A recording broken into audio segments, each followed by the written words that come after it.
is good, YouTube? Quinn Wade Basketball Analysis coming to y'all with a quick video. I wanted to let you guys know I got some new merchandise available, not just t-shirt anymore. I got different type of t-shirt, different type of shirts and logos that you can purchase on my spread shirt, and also hoodies now. We have expanded and added more to the channel and more merchandise for the brand. Thanks for supporting. It will be in the description and the links will be in the comment section below. Thanks for helping me and supporting the movement. Quinn Wade Basketball Analysis. I'm going to check out the video. What is good, YouTube? Quinn Wade Basketball Analysis coming to y'all with a quick video. We're going to talk about Caris Levert getting his contract extension with the Brooklyn Nets. This is a guy that has shown so much potential that he can do it. He did it in high school. He did it in college. The guy has the athleticism. He has the quickness. He has the smarts and the handles, finishing ability, the body, the ability to knock down threes. It just injuries have kept him from getting to his full potential. And I know it's going to sound like a cop-out, but it's true. Every time the guy gets it going, every time the guy seems like he got it figured out, something like this happens. And we even seen it last year. He gets off to a great start, the best start of his entire career, then get hit with the injury. So I have been a Caris Levert supporter. As soon as he got off to a great start with Brooklyn, I made a video quickly. I might make a breakdown for you guys about Caris Levert. I think that this is a contract that is a win-win. I feel like Caris Levert still have things he has to prove. He has things that he still has to show, but he has shown enough that he is an NBA player and that he can be a great contributor, whether he's playing on and off the ball. But also, you look at Kyrie. Kyrie's going to need some help. You have Dinwiddie that can get his own shot, get to the basket, and score. You have great three-point shooters like Temple, like Prince to a certain extent. You still have Kevin Durant coming back, but you also got Joe Harris. And then you need some guys that can create some shots for others and break down that defense outside of KD, Spencer, and Kyrie. And I think that's what Caris Levert finds himself in that middle. A guy that's 6'7", 204 that can do majority of the things that they can do. It's just he hasn't been able to do it at a consistent level, and that's the separation from an all-star to superstar. Superstars can do more things than an all-star, plus they do this on a daily basis. That's why there's only 10 top 10 players and the rest are out, because either they're not fully at that level or they get into that level or they haven't reached that full level to be known as one of the elite players in the league. And I feel like Caris Levert has shown so many signs on every level that he can be a special player. And that's why you lock him up. I think the thing that made it a win-win is that Caris Levert, not only did he get paid for 3 years, including this season, he gets a chance to show what he can really do and bring to the table for longer. And since this is a shorter-term deal, if the injuries kick in, then they don't have to really worry about being heavily committed to a lot of money to a guy like Caris Levert, because Kevin Durant and Kyrie takes up a lot of money for this roster as they got $100+ million contracts.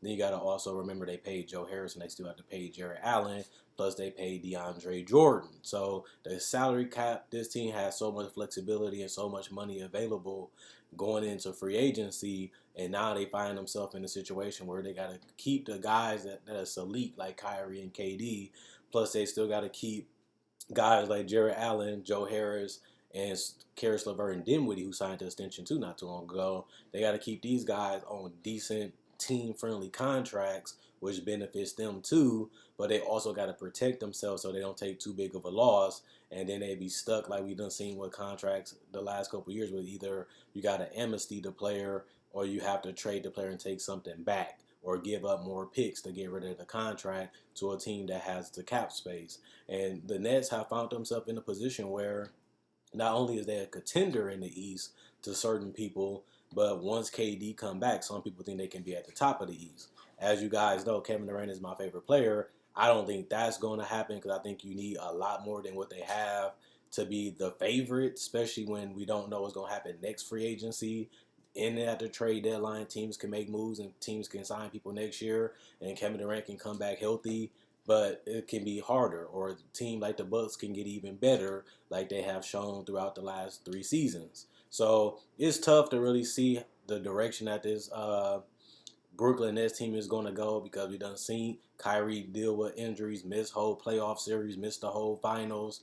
We done seen Kevin Durant break his foot, now he tore his Achilles, and we don't even know how he's going to play at all. So it's some mysteries on this Brooklyn Nets team, and I think that's the thing that's frustrating about this Nets team is that when you look at this roster, they have the talent to compete with anybody in the NBA. When you look at the shooters and the handlers and the scorers that they have, but the problem is Kyrie, Caris, and them continues to get injured, and they miss significant time. And if that continues to happen, this is going to be one of them teams that's going to be a what if team. What if this would have happened? What if that would have happened? And that means you didn't win it all. And people try to downplay it. If you have Kyrie and KD in their primes or close, you have to win the title.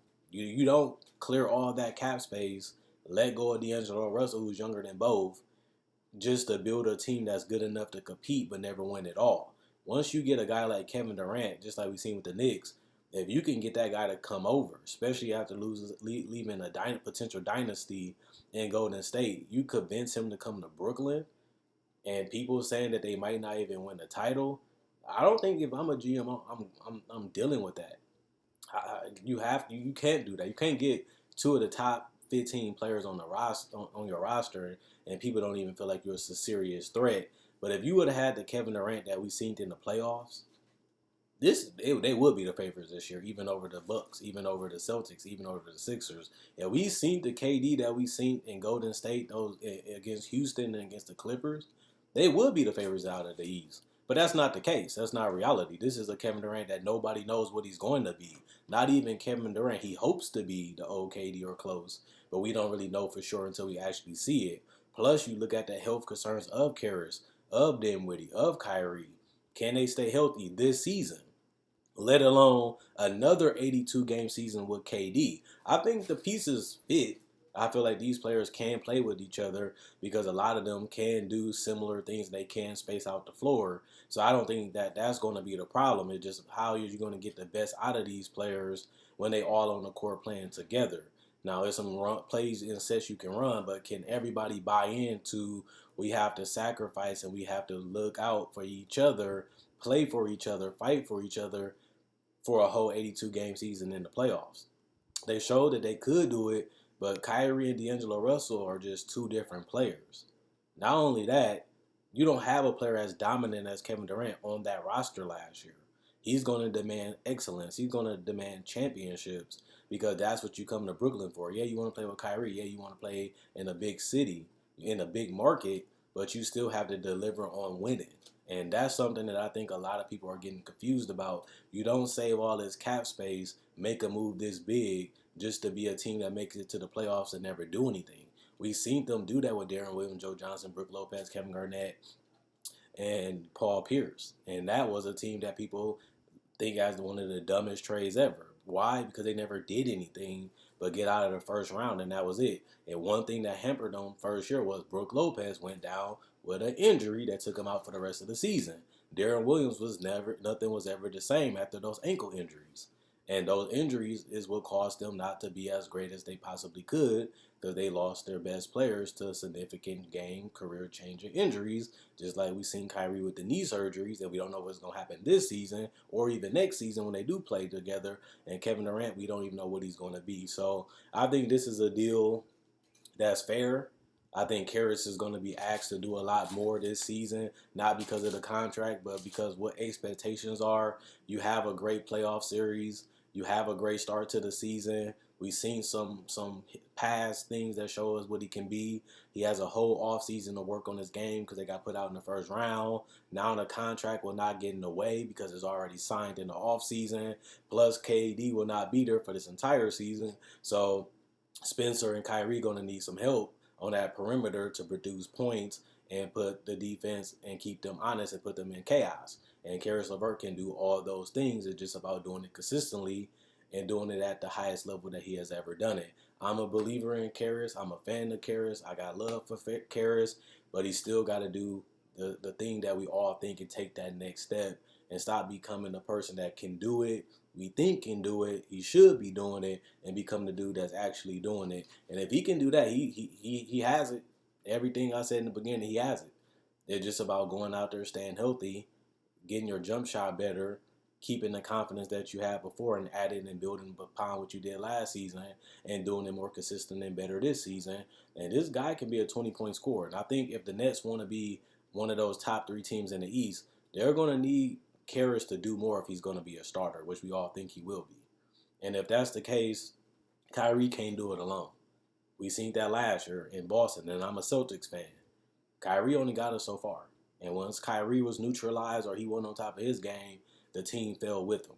This team has a lot of great role players and a lot of great pieces, and they can do a lot of special things. But somebody's going to have to step up and help Kyrie shoulder that load. You know, with Dimwood, he can do it. But if he's coming off the bench, he's already relegated to that role. They need their starters to be able to keep up with other team starters. And that means Caris is going to have to be that guy, if he's literally going to be their starter, to give them that extra push, that extra level, that extra thing that nobody has. And if he can become what we all see and think he can become and actually become it, this team could be scary, especially if they add Kevin Durant to this nucleus that is already great. And if that's the case, they will be a serious team to deal with next year, depending on how KD come back. So I think this is a fair deal. 3 years. You're not overpaying them. You're not underpaying them. You're not heavily committed to them. You're not giving them a large chunk of your cap. And he is a young guy that still shows a lot of potential. And even if he don't do good, you got a couple more years with him. And he don't really impact your salary as heavy as other players on this roster, or he's paid similar to those players. Plus, him taking a deal this cheap allows them to keep their main core together and their bench somewhat together. And that means that they can literally go into this season with really not really that many distractions, and they can just focus on playing, growing, and developing together and trying to get the best out of this team and this roster. And Kyrie is a competitor, so he's not going to really want to go through the losing. He's not going to really accept the losing because it makes him look bad as the best player on the team without KD. And I think we're going to see a reinvigorated, excited Kyrie playing in Brooklyn, playing in the big city. This is the biggest city he done played in because this is close to New York, as close as you can get to playing with the Knicks. So everybody's going to be there. Everybody's going to be going crazy, and everybody's going to expect this team to be a threat in the East, but not a legitimate team that can win it all. And once they add KD, hopefully they can get to that level in that first season and compete. But we can't really tell the future and what's going to happen. So let's not worry about that. Let's just focus on this season. And this season should be a 50-win season. And if it's that, that's a success for Caris. That's a success for the team, the organization, and Kyrie. But we also want to see how far they can go. And if they want to go that far, somebody's going to really have to take a next step defensively or offensively, or somebody just going to have to really help Kyrie out. And he's going to need multiple efforts. And Caris is one of those people they're going to rely on. Let me know what you guys think. Is he overpaid, underpaid? Should he got a longer-term deal? Do you think his injuries affected his contract? Do you think he will outplay this contract? And do you think Caris Levert can be an all-star this season or in the future? Or do you think he's just a guy that's going to be a what-if? And a lot of guys in the NBA, like Andrew Wiggins and them, are like that. They show potential. They show that they can do it, but they haven't been able to do it consistently, and they haven't been able to do it long enough. And that's tough to do. And Caris Levert is getting paid like a guy that's they rarely prepare and really want and really believe that he can be something special. It's just about him living up to that. Let me know what you guys think, though. Like this video, check out my older videos on my channel. I have many playlists. I break down rookies. I break down players. I break down summer league. I do cover the draft, and I got a mock draft up already.